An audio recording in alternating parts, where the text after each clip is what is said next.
Hey, what's going on? It's At the Letters presented by Miller Lite, the original light beer, and this is the 2021 Over-Unders edition. Arden Swelling and Ben Nicholson-Smith. As always, our producer this week is Andrew Norton. We thank him for filling in for Christian Ryan. Mike Tassoni is handling the video side of things. And Ben, the day is here. Over-Unders 2021. We are ready to go. We are. This is always fun. I think the over-unders have become an ATL tradition, as I'm sure most of our listeners know. To anyone who is not yet familiar, welcome. Hopefully everyone plays along who's interested. And yeah, let's see how this goes. I've got a strategy, Arden. I'm not sure what yours is, but I've got an overall thesis or approach for how I'm going to handle it this year. My strategy is the same as it is every year. Wing it. Throw caution to the wind. Make it up as I go along. You might have noticed off the top, by the way, I should say we are sponsored this season by Miller Lite, who are going to be on board with us all year long. Very excited to have them aboard. Hey, man, I love a beer. I know you do too, Ben. Pretty fitting title sponsor for At the Letters this year. Absolutely. Welcome to Miller Lite, and what a time to be aboard talking baseball, talking over-under. Should be fun. Yes, you'll hear more about that later on in the podcast. But let's go, man. Let's get this started. Do you want to kick it off first? We've got 18 this year. We'll kind of go back and forth, and I will give you the honors of introducing the first one. Incredible. All right. Well, we are going to start, and I should say before we get into these, we have 3 listener submissions included in this. So thanks to everybody who submitted a listener question. We picked a few. We had lots of great ones to choose from. Picked a few. Picked a few. Yeah. Yes. I didn't even go through them, but you picked a few. We will start though with some of the over-unders that Arden and I came up with ourselves. And where better to begin than a pitching staff that includes a ton of questions. And Arden, this one has to do with Steven Matz, the left-hander who was acquired from the Mets. Over-under is for his ERA. We have set it at 4.745. And the reason for that very precise over-under is that Zips projects 4.94, Steamer projects 4.54, so we just set it in the middle. Splitting the difference between Steamer and Zips. I like it. This is an interesting one because let me very quickly look up. What was Steven Matz's ERA last year? 9.68 in 2020. Yeah. That's pretty high. Year prior, 4.21. Respectable. The year before that, sub 4. 3.97, and those were over 2 pretty substantial samples, right? 2019, 160 innings. 2018, 154 innings in the NL, but still pretty good. The NL East has got some dangerous lineups in it as well when Steven Matz was with the Mets.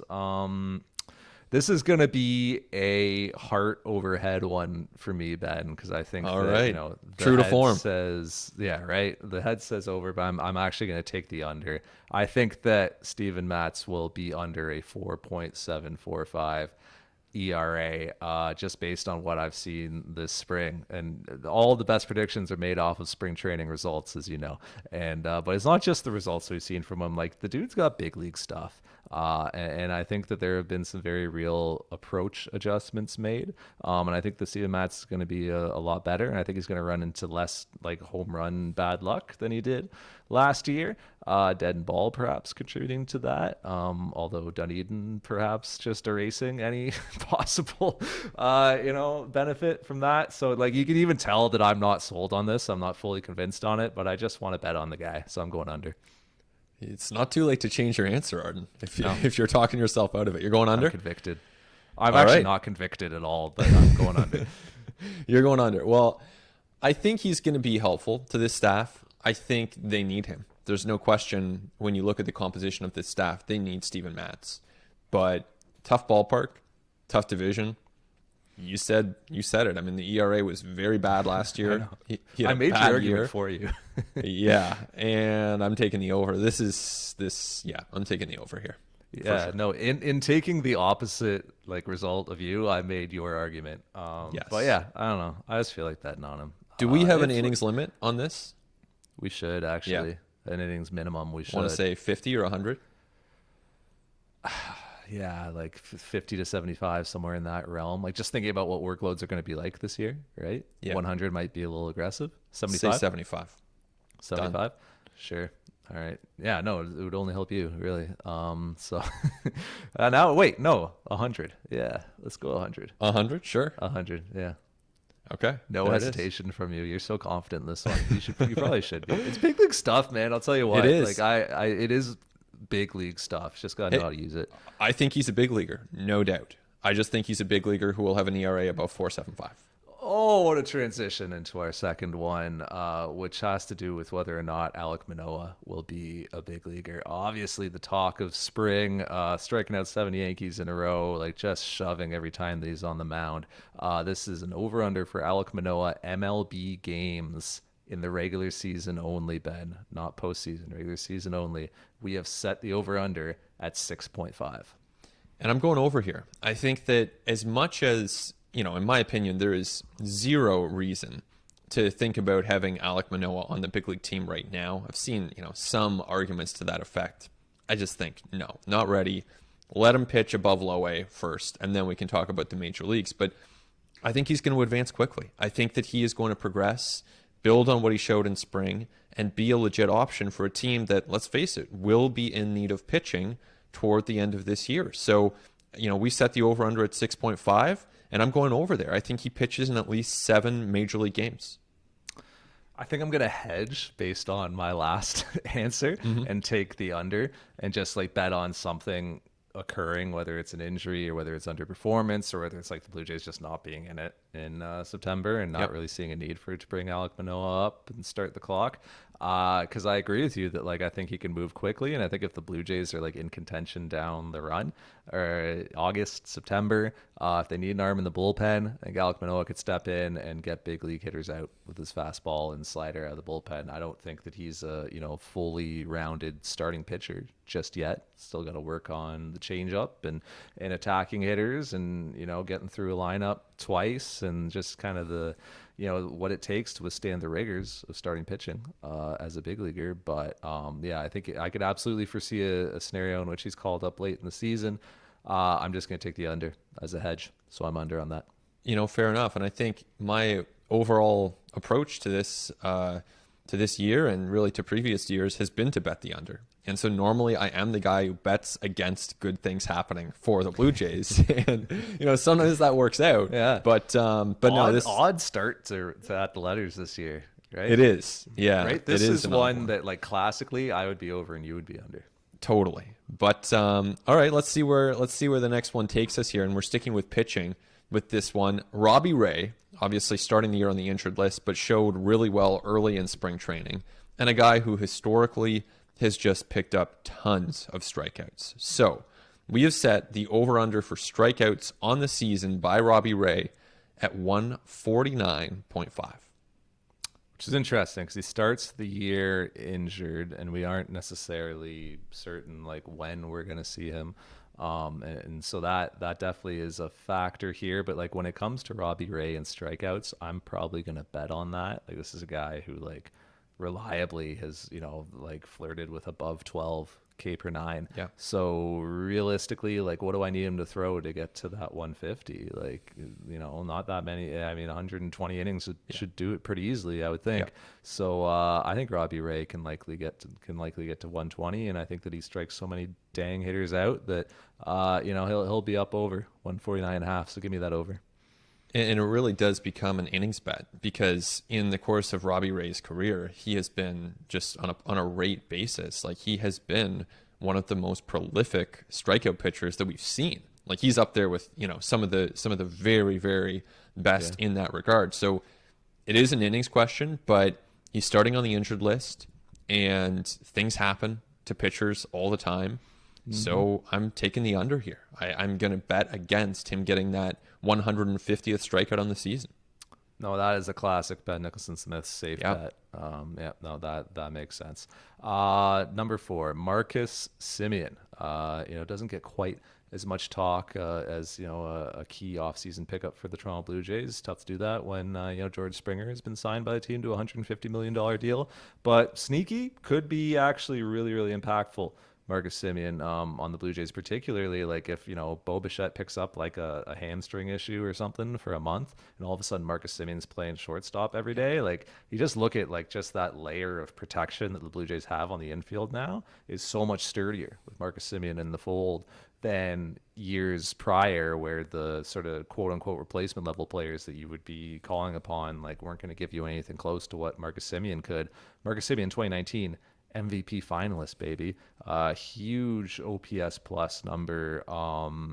Just had a really, really good year. Thing is, the track record every season before that has him more around a league average hitter, if not even a hair below. And then in 2020, as we know, tried to play through an injury early in the year, didn't go well for him, slumped substantially. Overall body of work numbers in the regular season didn't look that great, although did finish on a tear and went like absolutely nuts in the postseason. So considering all of those things, we have set the over-under on Marcus Simeon OPS plus at 99.5. Essentially, Ben, is he going to be a league average hitter or not? What say you? I think he will be. I think that even though, as you said, he has in his career had a lot of fluctuation, he's had a lot of seasons where he is, a little bit below average as a hitter, but I just think that he is someone who finished really strong in 2020, who had an MVP caliber season in 2019. Obviously, at the beginning of last year, he had the oblique that he was dealing with.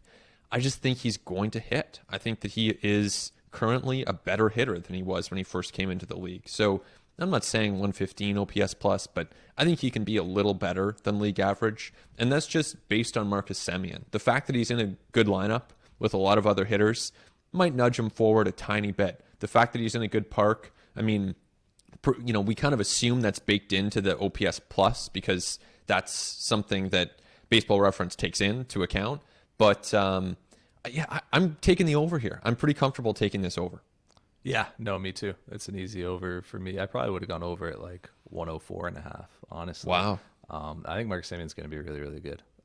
Yeah, I think the Blue Jays fans are going to love this guy. I think the Blue Jays should look to extend him mid-season, honestly.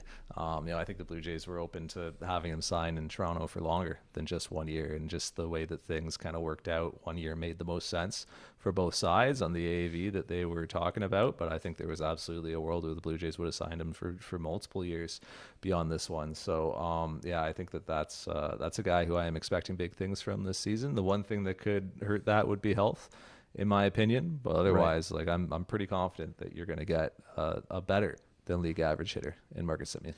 Let's throw a 200 plate appearance minimum on this.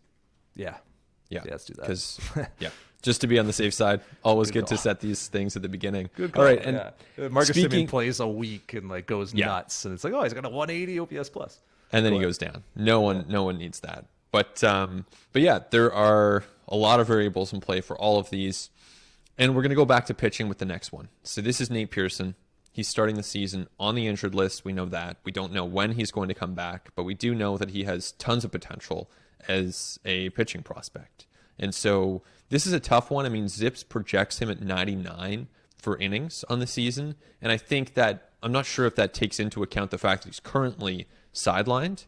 So that we would have bumped been pre-injury. Yeah, so we bumped it down. We moved it to 89.68 essentially. Basically the question being, does he reach 90 innings this year? Yes, the 89.68 being that the 89.66 or 67 would have been 2/3 of an inning. Yes. Always have to account for that. I'm going to go over. I'm going to bet on Nate Pearson, man. I'm going to make another one of my, bets that probably will look foolish in hindsight, but I'm going to bet on the kid. I think that he's going to show up after he gets over this little groin issue and shove and just kind of show everybody that, that is doubting him and that has been, speaking ill over the last several months and really dating back to last season, even, which obviously didn't go the way that anybody wanted it to. Like, I feel like people had, kind of tuned out the Jays in that 2-game postseason series by the time Nate Pearson was on the mound. Yeah. Go back and watch those two innings. Like, seriously, if you weren't paying attention, or if you haven't seen it in a while, go back and watch that, because dude was dominant. Like people have forgotten how good he is and how good he can be. So I know that has nothing to do with workload, but I'm going to go over. I'm going to say he gets 90 innings.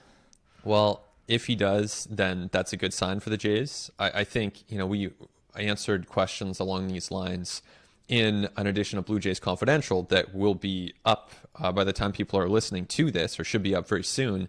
And my answer, as far as the breakout player the Blue Jays really would want to see take that step forward, is Nate Pearson. I just think that he's the guy who has the potential to advance the potential and interests and upside of this team the most, more than anyone. Like there is so much upside there. But at the same time, we're talking about pitchers. We're talking about someone who's currently on the injured list with no clear path to returning. Like he's not going to pitch in Game 7 or probably in Game 10 of the season. So I'm taking the under here. And I don't delight in doing this, but I'm going under 90 innings for Nate Pearson. No, that is the head v heart way of looking at it. One player who I know is close to your heart, as much as a player can get close to Ben Nicholson Smith's heart, which is not easy. Young Vladimir Carrero Jr. Has done it. Ben's been predicting Vlad breakouts for 2 years running, and he has been wrong for 2 years running. Although Vlad is fine, above average major league hitter at the age of 2021, nothing to shake a stick at, but not quite. Even like Ben would admit, like his quote unquote breakout projection was like, oh, he's top 15 hitter in baseball type of deal. Like you thought sky high. A lot of the problem with that over the last couple of years has been too many ground balls. It's an interesting thing, right? Because like Juan Soto hits a ton of ground balls, right? He just kind of combines it with some other things that he does very, very well, with the walk rate and, with a bit more sprint speed and maybe a little more luck on batted balls that kind of helps him be among that elite class. Whereas Vladimir Guerrero Jr. hits a ton of ground balls and it hasn't turned into the exceptional results that we've been expecting from him. So let's take a look at Vlad Jr.'s launch angle, and let's see what we think his launch angle is going to be in the year 2021. So just for some context, the MLB average launch angle in 2020 was 13 degrees. Vladimir Guerrero Jr. in 2020 averaged 4.6 degrees. A year prior, he averaged 6.7. So trending in the wrong direction over 2 short seasons as a big leaguer. This spring, another extremely small sample, Vladimir Guerrero Jr.'s average launch angle was 8 degrees. And just for further context, a line drive, the minimum threshold per StatCast for a line drive is 10 degrees. So it's like between 10 and I think 25 is considered a line drive. So really, all that considered, the question we're asking is, will Vladimir Guerrero Jr. on average over the season, probably another thing we should add a minimum to now that I think about it for batted ball events, right? But on average over the course of the season, will Vladimir Guerrero Jr. reach that minimum threshold for a line drive launch angle? At 9.95, we are setting the over-under average launch angle for Vladimir Guerrero Jr. You want to say 100 batted balls minimum? Is that reasonable? I need to look at what the proper context is, and I'm not going to make people, watch me look it up right now. Let's say it's something like that then. It might be higher, but somewhere in there. It'll be triple digits for sure. Yeah. So I am taking the under. Now, as you said at the beginning there, Arden, I have been predicting breakouts for Vladdy for a couple of years now. And this year is not going to be an exception to that. I am going to predict a breakout for Vladdy. I think we don't have an OPS over-under for Vladdy this year, but honestly, I think I would be taking the over at 840, at 850, at 860, at 870, at 880. I really think Vladdy is going to have an incredible offensive season. And yet, as you said, with Soto, Tatis is another one. You don't have to have these high average launch angles like Joey Gallo to be a good hitter. And just given what we've seen from Vladdy so far in his career, I think he's showing us that he hits it at a pretty low launch angle. We even saw that anecdotally this spring. So I just think he's going to have a monster year with some monster home runs. But I think that for the most part, that launch angle will stay relatively low. Yeah, the fact that he had this crazy tear in spring and the launch angle was only 8 certainly gives me pause. Yeah. But 8 is obviously like that's like double what he did last season, and then even in 2019, that's higher than that. Only needs a couple more points to beat this over under. I take the over. I don't know that he's going to be a like Mike Trout, like in the 20s type of launch angle type of deal. But yeah, I could see 11. I could see that. I could see over 10, certainly. So I think he will surpass the threshold for average launch angle. Like, and I think that a lot of it will have to do with the conditioning. Will have to do with being a little bit, slimmed down and having some better, more consistent swing mechanics, right? Like, and I think so much of that gets back to, we only see the swings that hitters take in games. Right. But for Vladimir Guerrero Jr., the swings he takes in games are like 5% of his swings in a day, maybe. Right. You think about all the swings off a tee in cages, all the BP swings, right? Everything he's going to do with, Guillermo Martinez behind after the game at times. After the game, in between plate appearances sometimes. Like sometimes guys during games go back behind the dugout and swings. That repetition and that practice, that workload when you are not in the best possible physical condition can be fatiguing. And Vladimir Guerrero Jr. has talked about that. He's talked about how he would get tired with the amount of swings that he would have to take. He's talked about it with ground balls and with his routines like before games with fielding and trying to improve that, and how, we've heard him say this spring, something along the lines of, hey, now I can take 50, 60 ground balls and be fine, whereas before I wasn't. And I do wonder if that amount of repetition and that amount of just practice on his swing away from games and the subpar conditioning that he was carrying, like when he did that practice, if that negatively impacted the launch angle, and if that helped him kind of like layer in some motor patterns and like some movement patterns that like were really less than ideal for him. And if now that he's better conditioned and better able to withstand that practice and kind of put in some better mechanics and maintain them and carry them into games after all that work pregame, I do wonder if we're going to see like a very tangible effect with his launch angle and with balls just being higher line drives rather than getting beat down into the ground. It's possible. It's possible. I mean, I do think that his launch angle is going up. I think at the same time, being in good shape doesn't necessarily mean that you're hitting it in the air more. If it would suggest, as you're kind of outlining there, that you're going to be better equipped to do the things that you want to do. And Vladdy does seem to want to hit it in the air a bit more, and I guess we'll see how much. Yeah, no, Fernando Tatis Jr. is in pretty good shape. Still hits on the ground. Yes. If you follow him on Instagram, there is no doubt about that.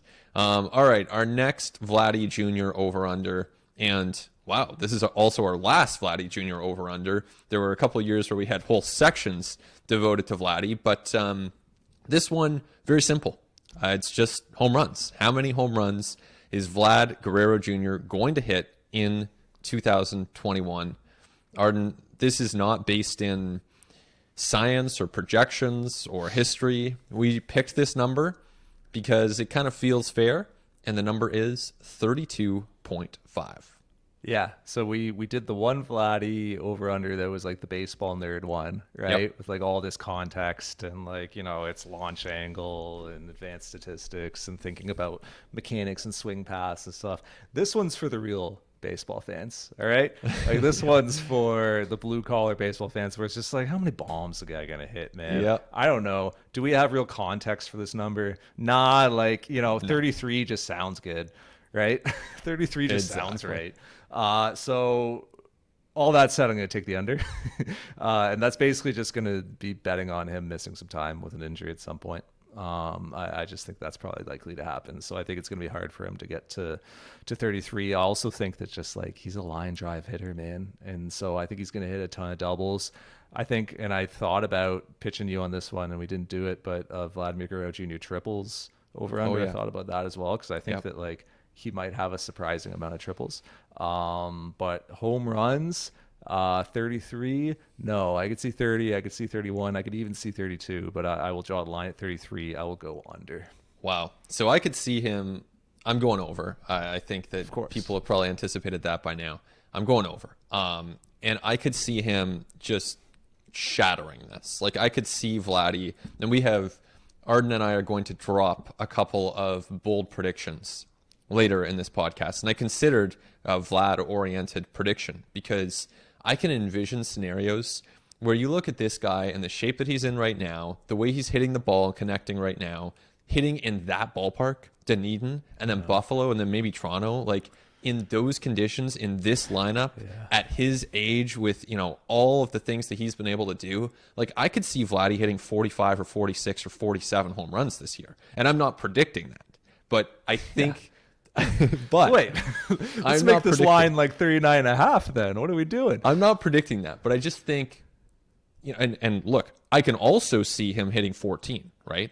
I mean, we've seen that. So I am considering a wide range of possibilities for Vladdy. I'm not predicting 47. I'm not predicting 14, but he is someone who has such incredible potential offensively, and at some point in his career, he's got a chance to do that. So I'm going over right here. The Dunedin factor is a thing, and that's like the one thing that's always been very difficult to square with a lot of these. It's just like, how much of an impact is that ballpark going to be? Because, like, man, I know you've been there on those days in spring where it's like any ball in the air is going out, you know? So like, I just wonder how many of those days the Blue Jays are going to get. But I haven't seen like games there in, you know, April and May, right? So I don't know if it changes. Yeah. But I do know I've seen games there in March where it was like, you know, pick the weakest home run hitter you can, like Munenori Kawasaki is going deep, right? Like there were days like that. So like, I do wonder about that, but oh well, I'm in on the under. You can change it. No, I'm fine. Alejandro Kirk, baby, the cannonball catcher. Just gonna be fun to watch him play this year, man. No matter what happens, and like, we have to remember how small the samples are on this guy. So like, you talk about a wide range of potential outcomes. Like, there's a lot of things that could happen with Alejandro Kirk.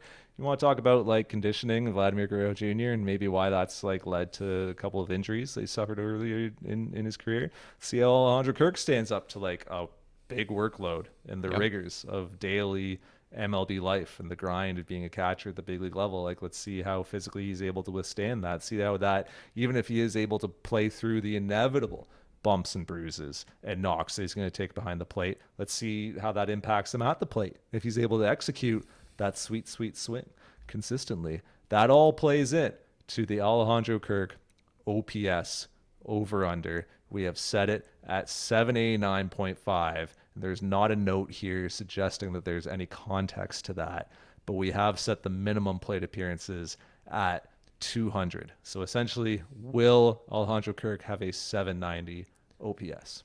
Which is rare for catchers. I mean, you think about, you know, how many guys As I was do that. reading this, I was like, that's high. It is high. I don't remember why we set it that high. But this is a rookie catcher, right? Like, you look around Major League Baseball, yes, JT Realmuto will do this, or a handful of catchers in the course of a given year will do this, but it's rare. It's like you're basically a borderline all-star at this point, and that's a lot to put on anyone. Like, how many times, I'll look this up real quick, but Russell Martin, who is probably the best catcher in the history of the Toronto Blue Jays franchise, when you look at overall impact, and, you know, no disrespect to our colleague Buck Martinez there, but you know, Russell Martin did some great things here, and yet his career OPS is 746.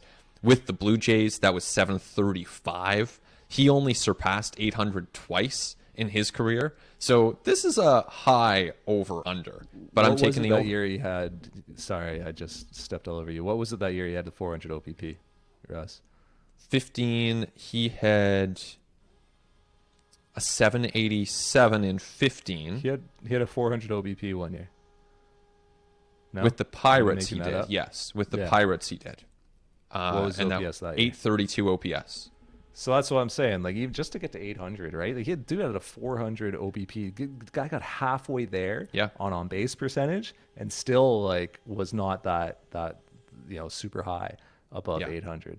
Anyway, go ahead, Ben. You're taking the over. I'm taking the over. I think Kirk can do it, and this might be one of those ones that backfires. I mean, there's a legit chance that it does. Obviously, he could be 775. That'd be a very good season. but I think he can do it. Far be it for me to be the guy to bet against Alejandro Kirk, but here I am. Here I am in all my glory saying it's going to be an under on 789.5. I just can't bet on a rookie catcher getting over like a 790 OBP. Yeah. The guy's got 25 plate appearances above high A, Ben. Yeah. Like, I just can't. Like, I just can't. I can't. I want to believe. Like, I want to watch Alejandro Kirk have an incredible season. Like, it would just be so much fun, right? It would be so cool to just cover it and to see that happen. And if this guy really is just the prodigy, then like, great, awesome. He's the truth. He's the answer. That's super cool. The Blue Jays like found a real diamond in the rough with this kid who, like, remember Andrew Tinish was like telling us when they discovered him, weren't even looking for this guy. Like, they were there to scout somebody else. And then all of a sudden it was like, hey, who's this sort of portly little dude who is like just barreling everything at, you know, the age of what at that point, like 14 or 15? How old would he have been, right? Yeah. Or would he, I guess, did he sign a little bit older? He might have signed at 18. Well, they can only sign at 16. So, but I know mean, they can only sign at 16, but we all know. We know what happens, right? But I think Kirk actually might have signed at 18. Right. Which even, I think, don't quote me on that, but I think, which would even then like speak to like how out of nowhere he was, that he wasn't even a 16-year-old sign, right? It happened at a weird tryout somewhere in Mexico where it was like, who's this 18-year-old kid? And now here he is in the big leagues, like not that much, like not that long after. It's like 22 now. And he's going to be seeing a bunch of plate appearances for the Blue Jays. So super cool. But I'm still taking the under on 7-8. Oh man, I'm second guessing myself here. This is like too many overs I'm taking. I gotta bet against some Jays real quick here. Yeah. I think you're up. All right. This is our final one of the first segment here before we take a little break. And it has to do with the big off-season addition. George Springer, as we said, starting the season on the injured list, but just an incredible player. Somebody who, in his last full season, reached 6.5 WAR. He, in a shortened season in 2020, reached 1.9, which would put him on about a pace for 5 or so over a full year. Zips has him at 4, so that is where we set the over-under for George Springer, 2021 WAR.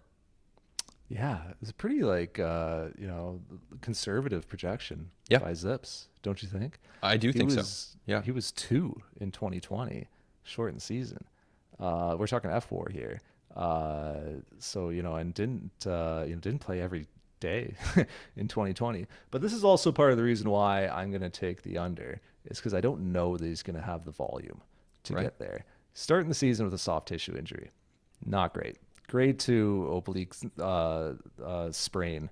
I screw up strain and sprain, but it is it's a strain. Yes. It's a grade 2 oblique strain. You strain a muscle, you sprain like a finger, like a ligament or a joint or something like that, I think. I don't know. I didn't go to med school. But anyway, he's got an oblique injury, guys, and he's starting the year with a soft tissue injury. Don't like that. Doesn't portend well for his availability throughout the regular season. I wonder if there's going to be another, even if he does come back relatively quickly early in the season, probably seeing a bunch of DH days. It's going to limit the amount of defensive WAR that he can layer in there. Remember, wins above replacement and all-around stats, not just offense. Maybe that limits him on, the base pass a little bit. Whatever those, 5-6 steals that he was contributing to his WAR might not be there this year. So, I think he could get up to 3.5 wins, 3.6, 3.7, no problem, man.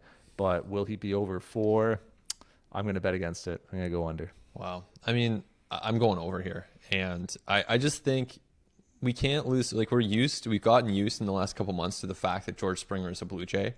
But, like, let's not forget just how good George Springer is. Like, he is one of the best players in baseball. He's an incredible, incredible baseball player, an incredible hitter, one of the best hitters in baseball. So I think he's got a chance to have a 6-WAR season, to have a 7-WAR season. I think that's realistic. Like, again, I'm not predicting that. He's also got a chance to have a 1-WAR season if he gets injured and misses all kinds of time. But he has incredible upside. I'm taking the over because I think that even in a scenario where things aren't perfect for George Springer, he is still an all-star caliber player. Yeah, no, I think there's a wide range of outcomes with him. There's a wide range of outcomes, everybody, man. Like, we talked about how strange like the 2020 season is. Like 2021 is going to be strange as well. Coming off of 2020, like kind of the carryover from that, the bleed over, the workloads, how players are going to react to like how we talk about just pitchers, right? Increasing the innings, but you got to think about like position players as well, increasing their workloads and how that's going to impact it. You got to think about having fans back in the stands and that added layer of like stress and stimulus, which like is impossible to quantify, but every player reacts differently. And I know it's an ongoing conversation in front offices across baseball about like how are guys going to react, right? I'm sure the Blue Jays have talked about it going into Texas where they probably going to have a full house on opening day. How are players going to react to having that layer of stress for the first time in a long time? So there's just like so many variables here, and there's a lot of uncertainty to the season. I think that, you know, we're going to see a wide range of outcomes. We're going to see some stat lines this year that are just as weird as the ones we saw in 2020. No doubt. I think, honestly, as a baseball fan, or if you're in the industry, like, you need to be ready to recalibrate your expectations and assumptions very quickly, because that player who took huge strides at the alt site for the Reds and we never heard about it, like, they might burst onto the scene really quickly. Or that A's player who missed 2020 and you're kind of, you know, assuming that they're still who they are, they might deteriorate in a matter of weeks. And we might learn that very quickly. So people are going to burst and fade, I think, really quickly this season. And that's going to lead us to have to reset our expectations really, on the fly. And what are over-unders if not an annual reminder in how our assumptions leading into the season are ridiculous when given the benefit of like 6 months hindsight. 100%. I mean, in a normal year. And the one thing that you can always lock in about over-unders is that the very premises behind them are ridiculous 6 months later. Yeah, like several of the things that we are like discussing very soberly right now will seem absurd when we look back on these. 100%. Can't wait. We're going to take a break. When we come back, the second half of Over-Unders, when things continue on At The Letters. It continues on At The Letters, Arden Zwelling and Ben Nicholson Smith. And Ben, it is time for the debut of a new segment that we'll be running throughout the season. And that segment is Keeping It Light, presented by Miller Lite. And this is going to be a bit of a live human fluid thing throughout the season, I think. We're going to be looking for kind of lighthearted oddities, that happen during this crazy game of baseball. Strange statistics, unusual sort of occurrences, maybe some notable quotes, just like anything that fits into that realm of like stuff that makes baseball so weird and so beautiful. But as we record this right now, like, we haven't played any regular season baseball just yet, so we don't have anything from an actual game. But I think that for this week, in the spirit of the Over-Unders episode, that it is actually time for you and I, Ben, to offer our boldest predictions for the 2021 Blue Jays season. Like, the most outrageous, and look, folks, it's not always easy to get Ben Nicholson Smith to make a super daring, super brazen, low percentage outcome prediction. But he has promised me that his prediction is truly and totally, completely audacious. It is going to blow your mind. And Ben, I can't wait to hear it. It is out there. And I would push back on that, Arden. I think that I make a lot of bold predictions that do not come true. It was just Who's yesterday. Your MVP pick in our preview this MVPs are a different category. But if you recall, we were watching the Phillies game just yesterday, and I predicted that, I forget this guy's name, but he has some great blonde hair and a blonde mustache. And I predicted that he was going to take a home run swing and connect on a home run on that at bat. And I don't think that's necessarily uncommon. But, okay, you don't publicly share your most brazen and audacious predictions, but I think that today is the day. Today is the day that changes. So here's my bold prediction. As you said, I thought about Vladdy, 40 home runs, not bold enough. We need to go bolder. So what I'm going to predict is that the Toronto Blue Jays will be hosting the wild card game at the end of the 2021 season. Whoa! At Rogers Center. Whoa! And on the mound for the Toronto Blue Jays will be none other than James Paxton. Whoa! Okay, that's bold. Is that bold enough? What do we think? No, I'm shocked. I don't know how to respond. Yeah, That is that's crazy. it. So you are in like within that prediction. You are predicting Yeah. that the Blue Jays are going to play ball games in Toronto. Yeah. Will there be fans? Yeah. Yeah. Yeah. So you're predicting a pandemic as well, by the way. You're predicting public health and like government Yeah. and policy. This is awesome. So you're Yeah. predicting that the Blue Jays will receive clearance to play in Toronto by the end of the season, by early October. You were predicting that like we will be allowed to have fans in attendance at Yep. this game, and we'll have COVID-19 under control to an extent at which we can have large mass public gatherings. You are predicting that the Blue Jays are going to trade for James Paxton at some point during the season, or perhaps he gets released and they sign him. I don't know. No, At some it's a point- trade. some- It's a trade. Yeah. They're going to trade for James Yeah. Paxton from the Seattle Mariners, and you're predicting that the Blue Jays are not only going to qualify for the postseason, but be the Yes. better of two wildcard Exactly. teams. That's truly bold. It is bold. But hey, look, Arden, this segment is not called predictable predictions or lukewarm predictions. It is called bold predictions. And so I brought you my bold prediction. And there it is. There it is. I am on the record saying that. Our listeners know. James Paxton in Toronto, fans in the stands. It's going to happen on that first Monday, whenever it is. Brace yourselves. Get those jerseys ordered. Be ready. It's going to happen. Yeah, I am just shell shocked, man. Hosting a podcast with you for 7 years or however long it's like, I feel like I'm like a Sasquatch hunter, and I finally saw one. Yeah. Finally saw the beast. I like making bold predictions. I think you're right. I do not, when it comes down to it, like if I'm really trying to if we're trying to accurately predict, then I'm going to say, yeah, exactly. Like Juan Soto's going to win MVP, Jacob deGrom's going to win the Cy Young, because that's what I think. But if we are going into this and we're trying to and the goal is to make a bold prediction, I can go bold.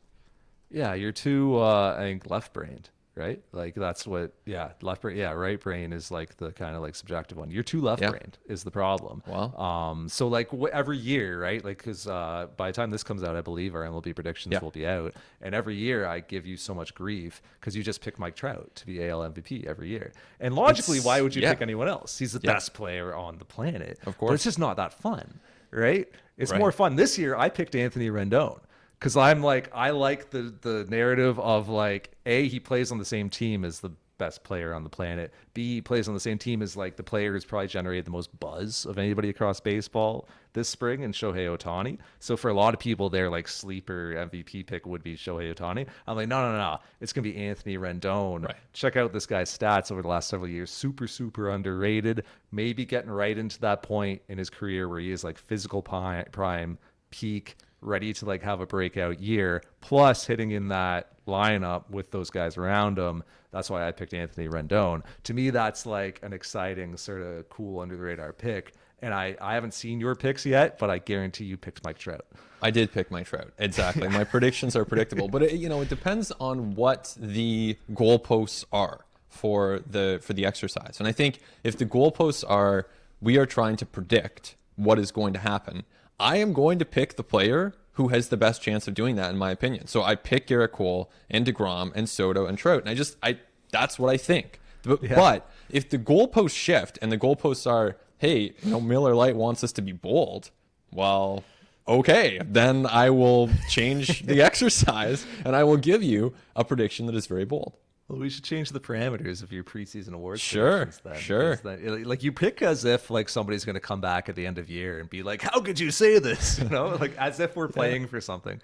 Like you do that with over/unders sometimes. I do that right? with and as if there's any accountability for this whatsoever. There is. We do a full episode. Of course, there's accountability. Yeah, but there's nothing on the line. And also, we screwed it up last year, by the way, because Sam screwed it up. There was a Kevin Pillar one in there as well that did not go accounted for. Not another recap. And I believe you. I know I didn't want to even open this Pandora's box, but I believe you won by one, and I believe I would have won the Kevin Pillar one, which was so it would have been a tie. I believe it was a tie, but also I don't care. Yeah, I guess I do care a little bit. I do like trying to be right when it comes to the over-unders. I do. I know that's been well documented. So that was a substantial digression. Yeah. So what's yours? Let's hear it. I know. I thought mine was pretty bold, but now I don't think it's bold at all. But I was gonna predict that Bo Bichette's gonna lead MLB in hits. I think that he will record the most hits right. of anybody in Major League Baseball. That's bold. In 2021. I think that's bold. I think it's bold. Now I've been completely outbolded by you, but like I think it's pretty bold, man. Nobody else is gonna have more hits. Like that's you're picking one guy to lead a category in MLB, and a guy who doesn't even have a full MLB season. I think that's bold. We should have started with you. Pretty bold, clearly, but it's pretty bold. And I think there's reason to believe that can happen. He just needs to stay healthy, right? But if he's on the field, man, I mean, Bo Bichette, like the thing I love about watching him play, like he is not up there to take a walk. He's up there to swing. He's up there to hit the ball like hard as hell. And he actually like went on a crazy tear over the last week of spring training, a little bit under the radar unless you're really closely watching the spring training games. And I don't really blame anybody who wasn't. I tweeted it today and I forget what the stat was, but I think each of his last 10 balls in play were like up over 90 miles an hour, and like 6 of them were over 100. He actually ended up leading the team in average exit velocity in spring, Bo Bichette. Just kind of like coming out of nowhere to do that because he actually was not looking his best earlier on in camp. So like he is going into the season like with his swing locked in. He's seeing the ball well, clearly. Obviously, like great bat to ball skills as we've always seen. Not looking to take a walk, as I said. Swing happy.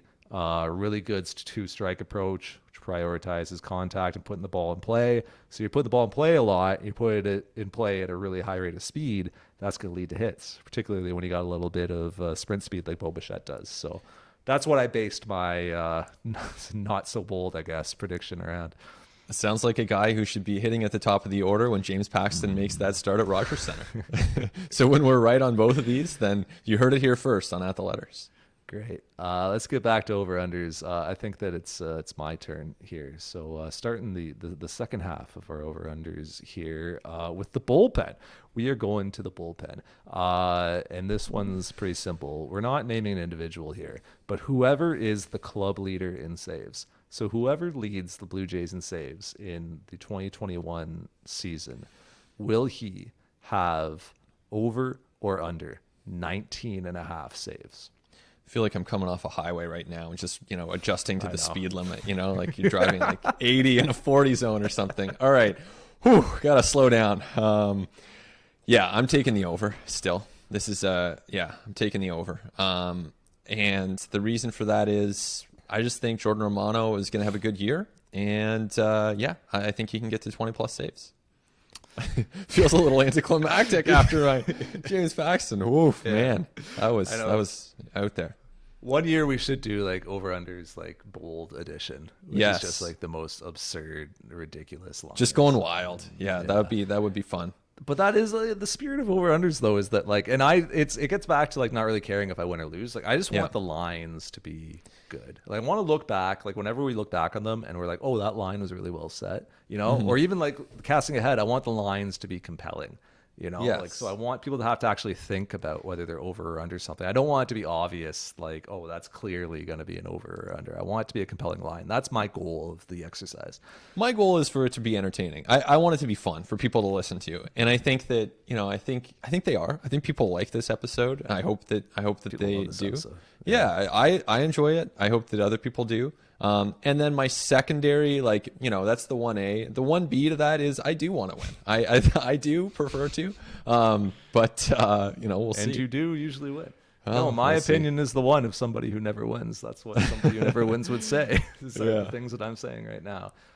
Anyway, I'm going to take the under just because I think that the Blue Jays are going to have a bunch of different dudes recording saves, and because it's just so hard for me to bet on reliever health this year, as we've seen with Kirby Yates, right? So, I think Jordan Manoah absolutely could be a really, really good closer, could pile up a bunch of saves, but I think the Blue Jays could also just cycle a bunch of dudes through that role, and I think that we could also see a bunch of injuries that kind of impact things in this bullpen. So it's kind of hard for me to bet on one guy in the Blue Jays bullpen getting 20 saves. So I'm going under.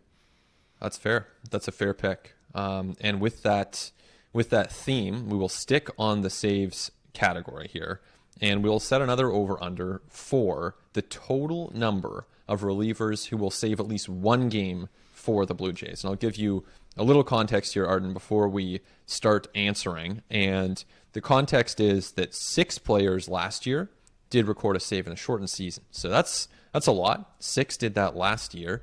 And this year, of course, we'll see 102 more games than we saw last year. So the over-under is set at 5.5. So essentially, will the Blue Jays match that total that they had in 2020? Based off my last answer, I have to go over. Yeah. Clearly. Based off of everything I just said, like I think there's a bunch of dudes are going to get saves. So Jordan Mano, Rafael Dolis, Yep. David Phelps, Ryan Baraki, Tim Meza, I think will sneak one in there somewhere. Yep. So I've already got 5. I haven't even mentioned Chatwood, who could sneak one in there. I'll give you this. How's this for bold? I think Anthony Castro will record a save. Yeah, at some point. I could see it. I could see it. I think Anthony Castro's a dude. I think that's a guy that the Blue Jays have found. I think that he's going to be a part of this bullpen. Clearly not from opening day. And they got options on him. They don't have to, but I think he's going to be up this year. So I think that that. Combined with things Charlie Montoya has said about maybe managing a little bit to leverage and not necessarily naming one guy as his closer. I think that with injuries and with dudes being up and down and just the amount of churn we're likely to see in the bullpen, man, would it shock you if Trent Thornton had a sneaky save somewhere, like Julian Merriweather? So I'm going to go with the over on this one. Arden, you make some good points, and you've persuaded me. Did I do that thing Yeah. where I talk you out into position? Yeah, so I'm taking the over. But you just said Jordan Romano is going to get over 20. Yeah. Is your prediction there? And you think Yes. there's going to be 5 other guys to do it? Yeah, you make a Wow. good case. You make a very Wow. good case. I'm taking the over. I hate to do this, and in our notes here, I was anticipating taking the under, but I don't know. Sometimes you just make some good points, and you got to adjust course. Damn, why am I so convincing? Yeah. All right. Well, I don't think I'll argue you onto my side on this one. No. Tanner Roark innings pitched. So Zips projects 133 innings pitched for Tanner Roark. Steamer projects 135. Pretty liberal innings pitched on the projections there for Tanner Roark. And look, that's based on what he's done over his career. And it must be said, this is a guy that's logged a lot of innings over his career. Diesel, right? Diesel engine. Logged a bunch of innings in 2020. Didn't go necessarily well. And a bunch of home runs. In the final year of the 2-year deal they signed, maybe the rope is a little bit tighter. We'll see. And who knows about health and everything this season. So those are all reasons why we have not taken those projection numbers and actually adjusted this over-under down and put the Tanner Roark innings pitched over-under at 99.68. So essentially, does he throw 100 innings or not? And I am going to take the under. I don't see it. I think that when you look at what Tanner Roark did last year, it was rough. It was rough. I mean, that was a 6.8 ERA. He allowed all kinds of home runs, more than 2.5 per 9 innings pitched. This is a guy who was hit hard, hit early, hit often. And I don't know. This might be recency biased. I mean, certainly his track record suggests he can do a lot better. But I have a hard time. There are scenarios in play here where he struggles and he's kind of moved out of that starting rotation. And it's not going to happen right away because they need him right now. But I just think, having seen what I saw last year from him, it's hard to really say this guy's going to be a big contributor to this team. I'm going to go over. I'm not suggesting that these are going to be 100 of the greatest innings that you've ever seen. But I think that they are going to be 100 innings that you are going to see. Yes. Because I think that the Blue Jays are going to need innings, like all clubs. I think all 30 teams are going to be scrambling to make up innings this year. And I think that the one thing that Tanner Roark does better than just about anybody in baseball is he takes the ball every 5 days.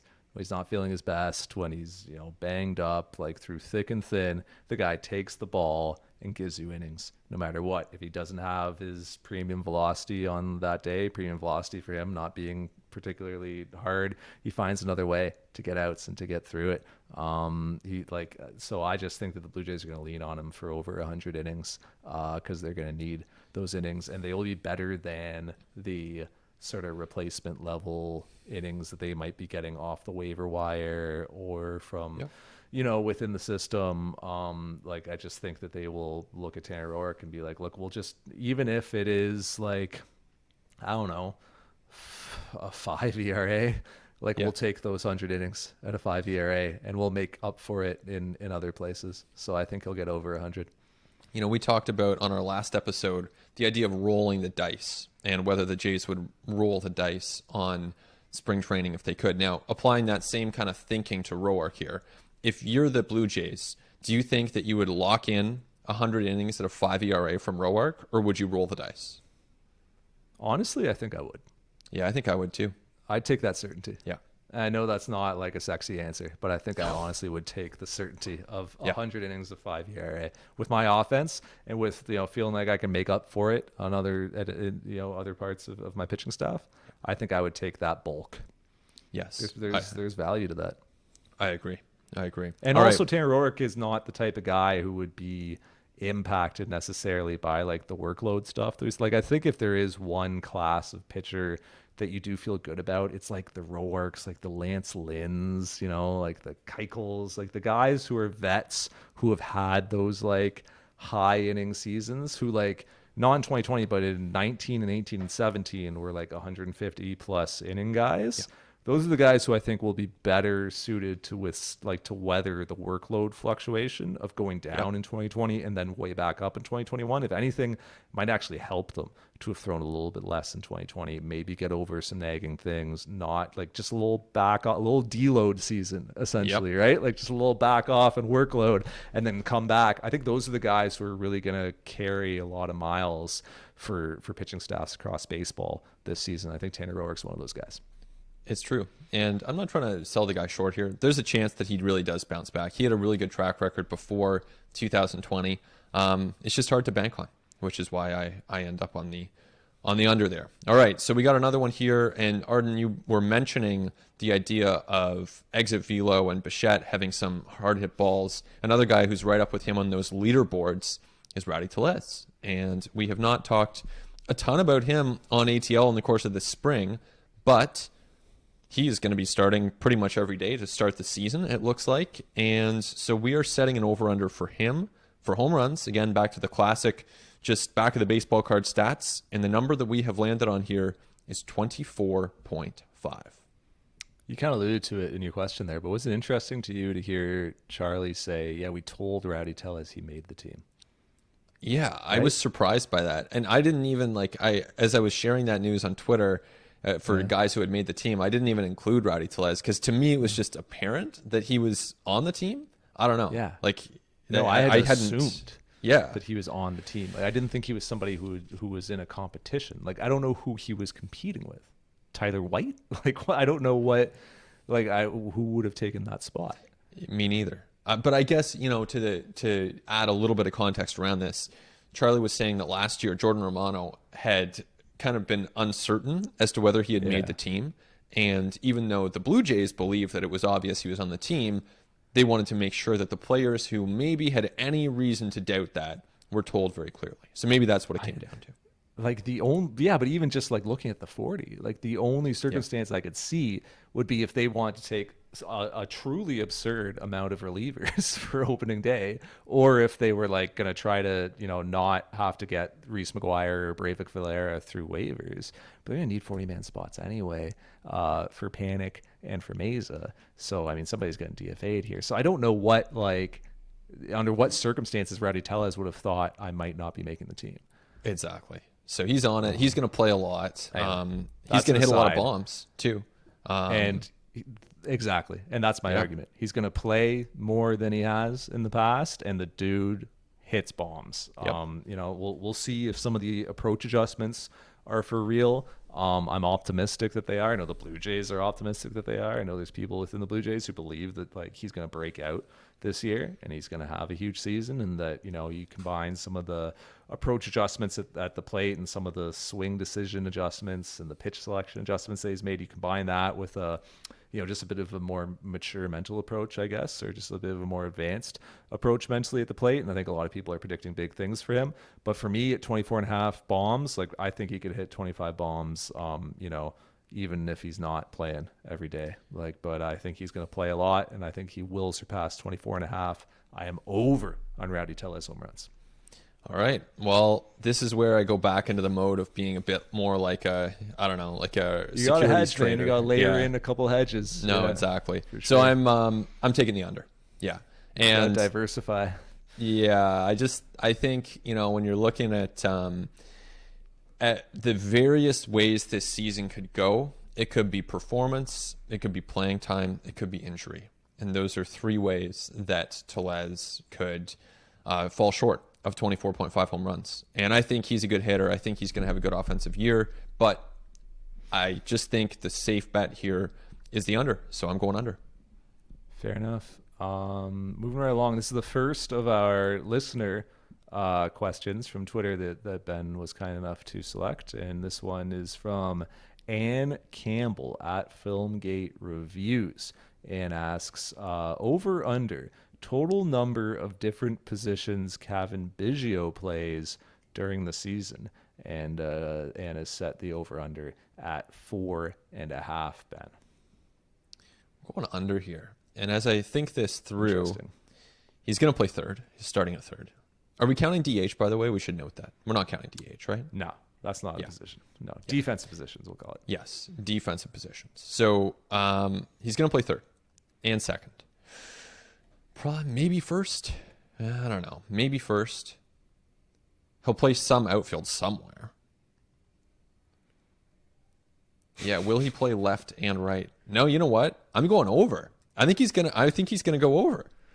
Usually, Yeah. I talk you out of your preset. Like, so on our notes, Yeah. you are under. I'm going over. I just, now that I think about it, because he's definitely playing second and third, he'll play first at some point, and he'll play left and right. Yeah, Yeah. I have no doubt on the over. Yeah. Like, to me, it's easy over. Yeah. Third, second, undoubtedly. I think there will be a game where he has to play first for an inning. Give him a first. And then not only will he play a little left and a little right, he might play a little center. He could. Like, you know, like he did it. He did it last year, and I doubt he did it, like, you know, more than 20 innings last year, but he did it. So if we're just talking about like positions played, I am easy over on 4.5. Yeah. No, I think I'm with you on that one. I'm You are surprised. too, even though in the notes you have even adjusted it. Yes. Are you adjusting these as we go? Might as I well. should be paying attention to the future ones to make sure you're not doing anything sneaky here. Yeah. All right. Well, let's All right, get to our go next ahead. one. I will say, too, to everyone who submitted, once again, thank you very much. We didn't have room to get them all in here, but thank you all for listening and for submitting the questions. Honestly, we appreciate it. So thanks for that. Now we have a question from Eric Hartman, a longtime listener. And this question is an interesting one. So the question is, will the pitcher who finishes second on the Blue Jays in innings pitched have 125 or more innings? You with me? Yeah. Yeah. So will that number two pitcher, as far as innings, reach 125? So the over-under is 124.68, essentially. Yes, exactly. Because 124.6667 would be, you know, 124 and two-thirds, right? So essentially the over-under for the pitcher who finishes with the second most innings on the team is set at 124.68. I'm going under because I'm just not betting on pitcher innings this year.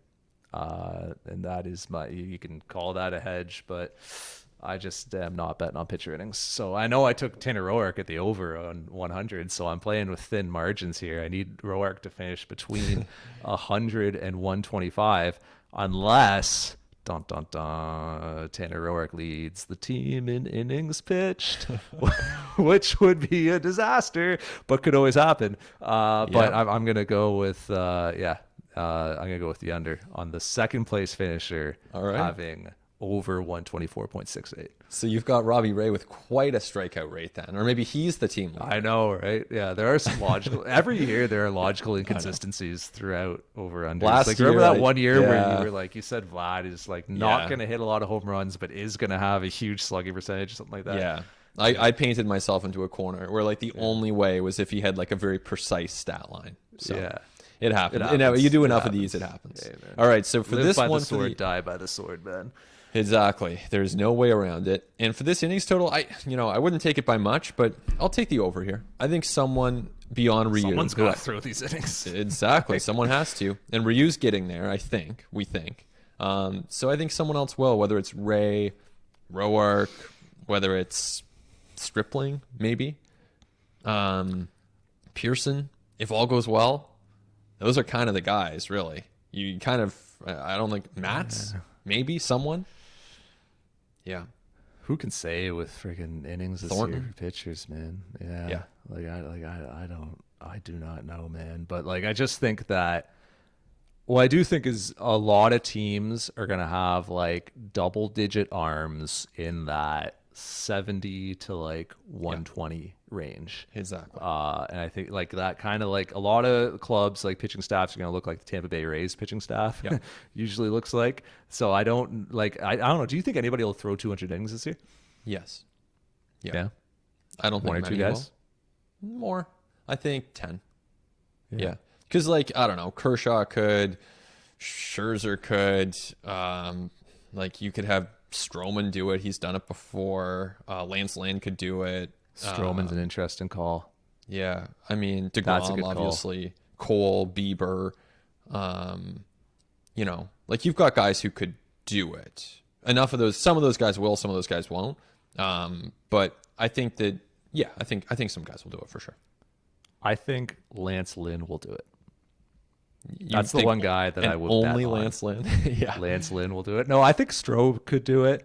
DeGrom. And then yeah, DeGrom, Cole, yeah. But I mean, Because they're so like, good, the innings are just like whoosh, they're like quick for them. Yeah, but then you just think one of those guys probably picks up some sort of an injury, right? Yeah. Who knows? Anyway, we're way off track here. So you're going over. You think the second place finisher will be over 124 and 2/3? Yeah, I'm just gonna bet under because I'm not betting on pitcher innings this year. All right, our final listener question is from David Hahn. Games started between Hatch, Kay, Thornton, and Zoik. So, game started between those four. I don't know what the original line was because we changed it, and you have indicated that we have changed it. But so we definitely bumped it up from what Yeah, it was. it was around 16 and a half, but we bumped it. It's around 60 and a half. Okay, so we've made it 32 and a half, and here's our reasoning for that. We were basically asking if Thomas Hatch, Anthony Kay, Trent Thornton, and TJ Zoik will combine for like one rotation spot's worth of games started. So that's why we set it at 32 and a half. Mm-hmm. So will those four combined be over or under 32 and a half games started is the over under. Over. Someone's got to do it, right? It's like you said before, like they have 162 of these things. And it's about to start 162 in 185 days. Like, it is unrelenting once it starts. We all know this, for those of us who've watched even one normal season of baseball, like it just doesn't let up. It's not like these other sports where you have a week or two off. Like it comes at you so quickly. And so what you need to do is start whoever's healthy. And these guys, I just think, between the four of them, it could easily be way more than this, but I'm comfortable taking the over here. What are these sports where you have 2 weeks off? F1, man. Sign F1, up. I'm hooked now. Yeah, you got to travel to another continent. Yeah, you Yeah. gotta ship all your stuff. The friggin' Yeah. freight costs for F1. Like, I want to see their balance books for how much those guys spend on freight. They must use boats. When you think about it, do you think they fly all that stuff? They fly that stuff for sure. Yeah. Yeah. There's no way they use boats. There's no way. I don't know. Think about the environmental impact of transporting all this stuff. Real quick, You want to talk? Go ahead. just tangent here is like you see Yeah. them also like making these overtures to environmental causes, and you're like, yeah, that's like the last sport on earth that's doing anything for the environment. Yeah. No, this is up there with I don't know. the cow fields in the flyover states or whatever that are like creating holes in the ozone layer. Anyway, talk about getting off track. So I'm gonna go under. And I'm going to go under on 32 and a half starts for those four because I think somebody in there is going to get hurt. One of them already is hurt in Thomas Hatch with an elbow injury. I think somebody in there probably just won't like get enough opportunities. And I could see that being Trent Thornton, who's actually starting the year in the bullpen. I could see it being Anthony Kay, who's starting the year likely in AAA rotation. I could see it being TJ Zoik, who looks like is going to start the year, or is going to start the year with the Blue Jays, but we don't know how many starts he's actually going to be getting in that time. I could also see a lot of these guys pitching behind openers pretty frequently. It's something we've seen them do with Thornton in the past. Right. Something they could look to do with Zoik as well. You're locked in, Ben. I'm not talking you out of it right now. No, I am locked in. That's a good point, though. That's a very good point. You went first, so you were locked in. So I'm going under for all those reasons. I agree. Like somebody has to make, like there's 162 starts have to come from somewhere, and somebody has to make them. And somebody will make them. And I don't know, like I'm sure some of these guys will. Tommy Malone might make some of them. Look, you had James Paxton starting the wild card game. I think that Kevin Gausman, who will be lined up to start game one of the ALDS behind Paxton, will likely make some of these starts. Somebody's going to make the starts, but for these four to get over 32 and a half, I cannot bet on. So I'm going under. I like the Kevin Gausman shout out. He's getting a lot of love on ATL, I think. I'm pretty convinced he will be a Toronto Blue Jay this year. Yeah. If it was over under games played in a Toronto Blue Jays uniform, Kevin Gausman in 2021 set at 0.5. Yeah. I'm taking the over. I'm taking the under. But as you know, I'm over on Paxton, so I guess that washes. Yeah. I like it.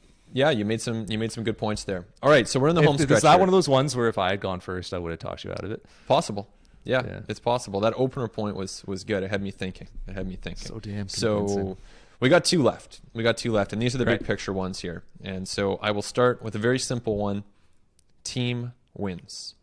And we had to adjust the projections. I think that, when you look at just what we know about the team and its injury status, we can probably set a fair over-under. Using, Fangraphs, Prospectus, they have the Jays in the upper 80s. We have set the over-under for team wins at 86.5.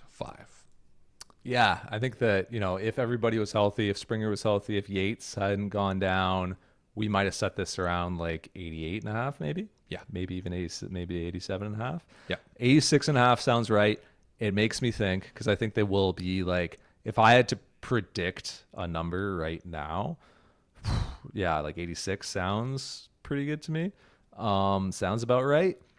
I'm going to take the under on this, just based on obviously the injuries we've seen to this point, the fact that they're probably going to play the first, I don't know how many games without their best player in George Springer. Pitching, like I think I'm higher on this team's pitching than a lot of people are, but I certainly don't think it's like a strength. So like I do think there's going to be some pitching issues throughout the season. And then it's just the division that they're in, man.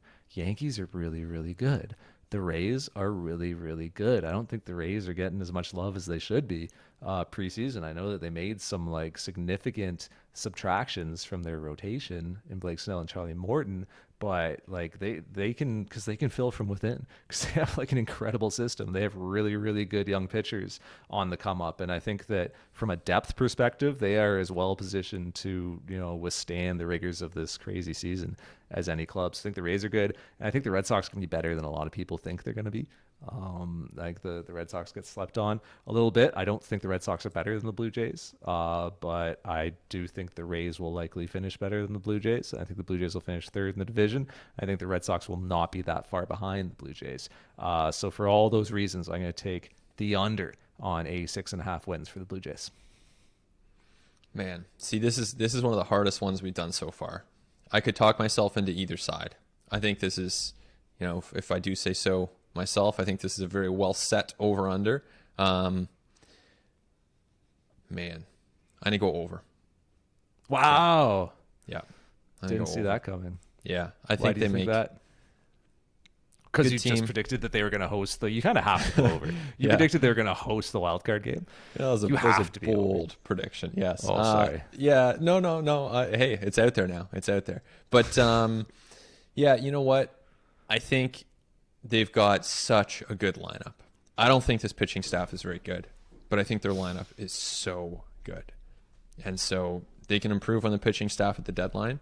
Like it's like I don't buy into this pitching at all, and we've talked about this. Like I don't think this is a good pitching staff, but I do think that their lineup is outrageous. Like it is so deep. So I think that's going to offset the pitching. I think they're going to win 87. Well, that does play into our final over/under, which is team postseason games played, an annual over/under here on Odd Letters. And just to be completely clear, if MLB decides 45 minutes for first pitch on opening day, as they did last year, to say, hey, we're expanding the playoffs. Hey, we're changing the rules. As like you're rubbing up the baseball, throw the first pitch of the season. If they do expand the playoffs, this over/under is as we understand the playoffs today, which is 3 division winners and 2 wild card teams. So postseason games played for the Toronto Blue Jays, over/under 0.5. Over. Yeah. I think they make it in. I do not think they beat the Yankees for the East. I think they're a wild card team, but I do think they make it in. And yeah, it's tough. Like they're gonna have competition. Angels, White Sox, Twins, Red Sox, Rays. Those Astros. teams are gonna be. I think the Astros, to Houston's me, are still good, man. They're still good. That's why I have them winning the West. Oh, sorry, I thought you Yeah. said Angels. Oh, gotcha. My Yeah. bad. Yeah. I see what you're saying. Yeah, Never yeah. mind. So I have the Astros. I agree, especially Odorizzi. Like they're gonna win the West. They have Framber Valdez coming back. Like or Alvarez is gonna be good as long as they keep him off the field, let him DH. Like the Astros are good, but when you're looking at the wild card teams, like Oakland to me is nothing. And so, yeah, you have some teams that are in that mix, and the Jays are in that mix. And like I said, I think the offense pushes them forward. I actually, in our predictions, have the Angels winning the West, because I'm just going in on the Angels this year. Nice. I just think this is the year for the Angels. But I think the Astros then will be right there in the wild card race. Yeah. And Framber Valdez was, until he got hurt, he was going to be my Cy Young pick for the AL. Wow. Now he's hurt, so I'm just not. I don't think he's going to get that. He is so good. He is. Oh, so yeah, he's good. awesome. He's like People Marcus don't- Stroman, but lefty. Yeah.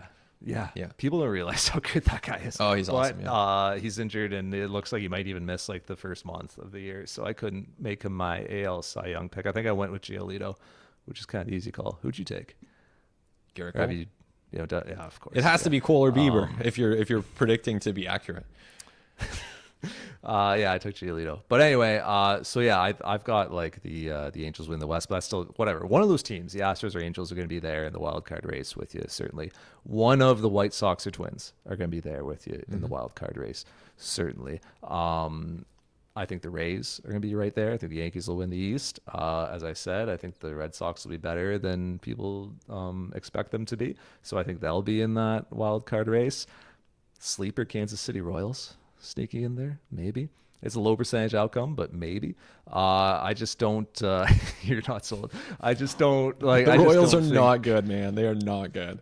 They might surprise. I just think that in a 5-team postseason, I don't see the Blue Jays making it this year. Fair. Just considering where they're starting with the injuries that they've had, with the pitching that they're going to be relying upon. I think if playoffs were expanded, I certainly would be betting on the Blue Jays to be one of those teams. Yes. But I do not think they will be a top 2 wildcard team, which they essentially need to be if they're not going to win this division. So I am under on 0.5 postseason games played. I feel like I took too many overs. Every year I tell myself I'm going to take the unders, and I don't know. I don't know. We'll see here. There's no sense in trying to predict it. You can't predict baseball. ATL over-unders an annual exercise in demonstrating that you can't predict baseball. So hopefully you enjoyed it this year. Hopefully you played along at home. Can't wait to loop back to this in 6 months and laugh at how ridiculous some of these were. But that's going to be it for us. We've got the brief kind of news pod that came out this week. If you want to catch up on everything that's going on in Blue Jays camp, this has obviously been the Over Unders podcast. Also, on opening day, Thursday, April 1st, Ben and I are going to be live on YouTube, on Twitter, on Facebook, on sportsnet.ca, answering your questions. 12 p.m. noon for an hour leading into the 107 first pitch in the Bronx. Garrett Cole versus Hyunjin Ryu. For an hour leading into that, we are going to be live on the internet taking your questions and chopping it up about the Blue Jays. So please join us for that. And looking forward to what should be an interesting season no matter what. It's going to be plenty to talk about. I want to thank Andrew Norton for stepping in this week and producing this episode. Christian Ryan will be back soon and with us throughout the season. I want to thank Mike Tassoni for his work on the video side. I want to thank you for listening. For Ben Nicholson Smith, I'm Arden Zwelling. This has been At the Letters.